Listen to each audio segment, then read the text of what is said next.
Air strike के बाद जो जवाबी कार्रवाई भारत ने पाकिस्तान को दी है, आज हर भारतीय गर्व महसूस कर रहा है। हमारे साथ इस तस्वीर के समय मौजूद है। सर, इस कार्रवाई को किस तरीके से देखते हैं, क्योंकि आप तो मतलब इसमें रहे हैं और इस तरीके के आपने बहुत सारे जो है पहले भी चीजें देखी है भारत पाकिस्तान के युद्ध को, लेकिन इस कार्रवाई को आप कैसे देखते हैं? देखिए, बहुत आवश्यक था ये बदला लेना।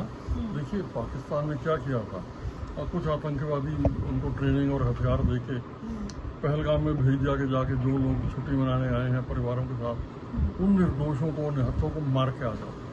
अब कहा जा सकता है कि वे बड़ी अचीवमेंट कर ली, पूरा देश एक बार सत्ते में आ गया, सदमे में आ गया। तो ये एक दुखदायी घटना थी। अब मगर पाकिस्तान पहले भी ऐसा करता है, इस बार भी उन्होंने कर दिया। अब मेरा ये विचार था कि हमें पूरी तरह से, बुरी तरह से हिट करना चाहिए ताकि पाकिस्तान दोबारा इस तरह की हिम्मत ना कर सके, और जो पूरे देश को एक दर्द है उसका इलाज मिले कि भाई हमने हिट बैक कर दिया। वो जो निर्दोष मारे गए, हमने उनका बदला ले लिया। जिन बहनों बेटियों का सिंदूर पूछ दिया गया था, उसका हमने बदला लिया ताकि उनके मन को थोड़ी सी शांति तो मिले। सर, ये मॉक ड्रिल की बात लगातार चल रही थी, कहीं ना कहीं ये अंदेशा था कि ये पूरे सिनेरियोज और लोगों को तैयार किया जाता मॉक ड्रिल के नाम से कि एकदम से हमला होगा तो लोगों को जवाबी कार्रवाई के लिए तैयार रहे। नहीं, देखिए, ऐसा था, प्रधानमंत्री जी ने बड़ा पहले से ही बहुत स्पष्ट रूप से कह दिया था कि जिन लोगों ने ये काम किया है, हम जो जिनका नुकसान हुआ है उनको न्याय दिलवाएंगे। जिन लोगों ने ये काम किया है, हम उनको ध्वस्त कर देंगे, डिमोलिश कर देंगे। ये उन्होंने सख्त शब्द इस्तेमाल किए थे और उन्होंने करके दिखा दिया है।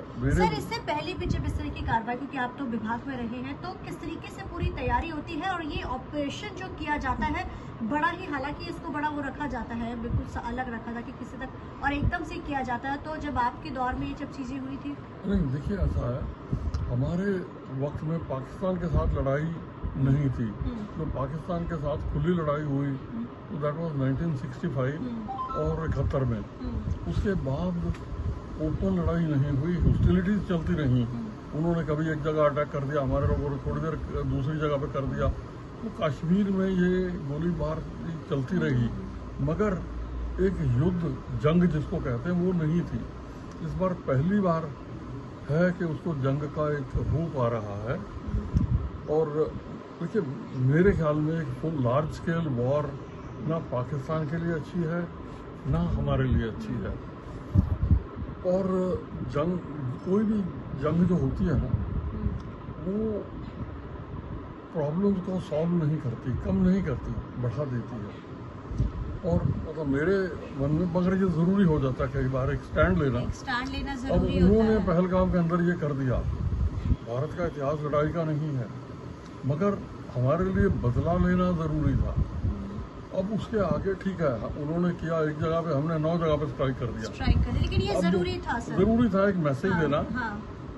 अब पूरी जो लार्ज स्केल जंग है ना, मेरे विचार में वो हमें अवॉइड करनी चाहिए। मुझे एक नज्म है, लेकिन सर लगता है कि तैयारी बड़ी जरूरी है इस चीज के तैयारी लिए। पूरी जरूरी है। हाँ। अगर और आने वाले समय में भी तैयार रहना चाहिए। बिल्कुल, आने वाले हाँ। समय, मगर क्या है, देखिए, मैं थोड़ा सा ये कहूँगा कि जंग तो खुद ही एक मसला है। जंग क्या मसलों का हल देगी? भूख और मौत आज बख्शेगी, दर्द और एहतियाज कल देगी।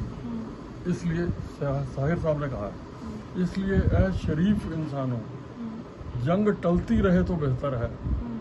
आप और हम सभी के आंगन में क्षमा जलती रहे तो बेहतर है। ठीक है सर। देखिए, शांति बहुत जरूरी होती है, लेकिन जब इस तरह का समय आ जाता है तो मैदान में आना भी जरूरी होता है। मैदान में आना भी जरूरी होता है, जाहिर है, क्योंकि जिस तरीके से पाकिस्तान की तरफ से आतंकवादियों ने किया था, क्योंकि पनाह वहीं पर थी उनको, और ये जवाबी कार्रवाई जो भारत ने दी, आज हर भारतीय इसको लेकर बेहद खुश है। और क्योंकि ये जवाबी कार्रवाई अगर ना होती तो शायद कहीं ना कहीं नम जरूर होते, लेकिन आज एक जवाबी कार्रवाई से लोगों में खुशी की लहर जरूर है।